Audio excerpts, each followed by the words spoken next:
പിതാവിൻ്റെയും പുത്രൻ്റെയും പരിശുദ്ധാത്മാവിൻ്റെയും നാമത്തിൽ ആമേൻ. കർത്താവിനാൽ ഏറ്റവും അധികം സ്നേഹിക്കപ്പെടുന്നവരെ, ഇന്ന് കപിസ്തോ ഞായർ, വലിയ നോമ്പിലെ 5-ാം ഞായറാഴ്ച.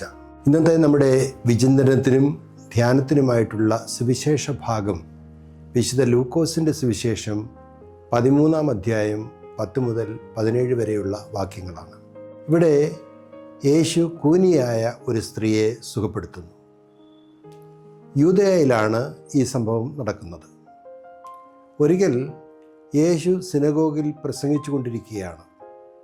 അതാ അവിടെ ഒരു സ്ത്രീ കൂനി കൂടിയിരിക്കുന്നു. 18 വർഷമായി അവൾ രോഗബാധിതയാണ്.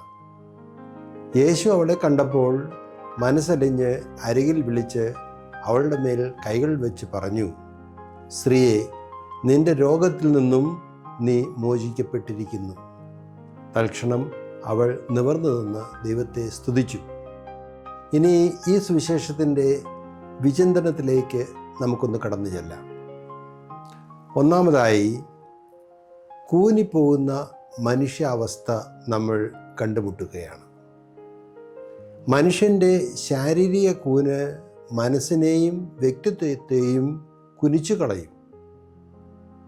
മുഖമുയർത്തി മനുഷ്യൻ്റെ മുഖത്ത് നോക്കാൻ പോലും സാധിക്കാത്ത ഒരവസ്ഥ. ഈ അവസ്ഥ സാധാരണ ഏത് മനുഷ്യനിലും ഒരു അപകർഷാബോധം ജനിപ്പിക്കും.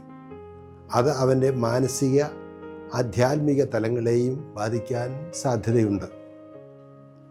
രണ്ടാമതായി, ദൈവിക ഇടപെടലാണ്.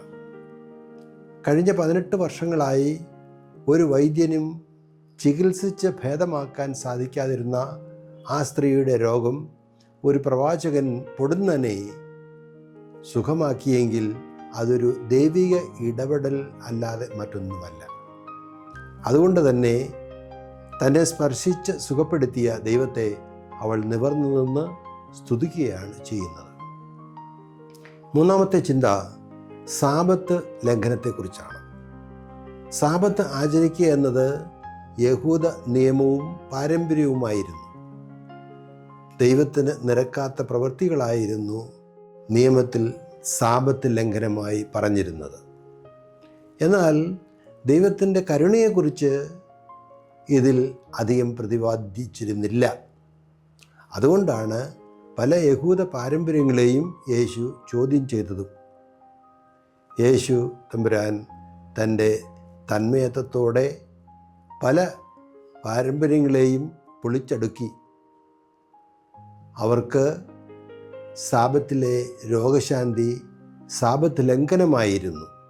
അവർക്കത് ഒരു ജോലിയായിരുന്നു.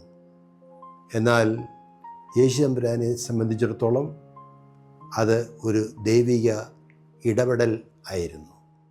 നാലാമതായി, യേശുവിൻ്റെ രോഗശാന്തിയും അത്ഭുതങ്ങളും ഫരീസയർ അംഗീകരിക്കുന്നതായി നമ്മൾ കാണുന്നു. കർത്താവിൻ്റെ പരസ്യ ജീവിതകാല അവസാനത്തോടെ ഫരീസയർക്ക് മനസ്സിലായി കാണണം, ഈ മനുഷ്യനെ മെരുക്കാൻ പ്രയാസമാണെന്ന്. ഇവൻ പാരമ്പര്യത്തേക്കാൾ മനുഷ്യ നന്മയാണ് ലക്ഷ്യം വയ്ക്കുന്നതെന്ന്. അതിനാലാവണം അവരുടെ അധികാരം ഉപയോഗിച്ച് ജനത്തോട് പറയുന്നത്, സാബത്തിൽ രോഗശാന്തി പ്രാപിച്ച് നിയമം ലംഘിക്കരുത്. എന്തായാലും യേശുവിനെ ഒരു അത്ഭുത പ്രവർത്തകനായി അംഗീകരിച്ചത് തന്നെ ആശ്വാസം.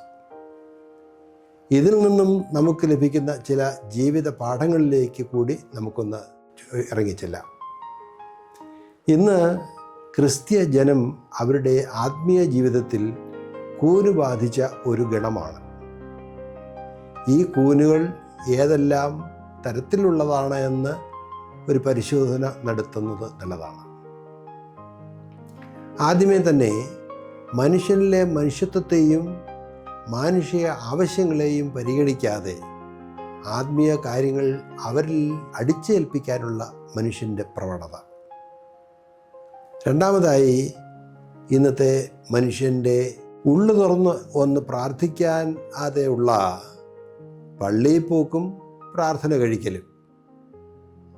മൂന്നാമതായി, അത്യാവശ്യക്കാരൻ്റെ മുമ്പിലുള്ള പിശുക്കലും എല്ലാവരും കാണുകയുള്ള ഭണ്ഡാരം നിറയ്ക്കലും. ഇങ്ങനെ പോകുന്നു നമ്മുടെ എണ്ണമറ്റ കൂനുകളും കുരുക്കളും.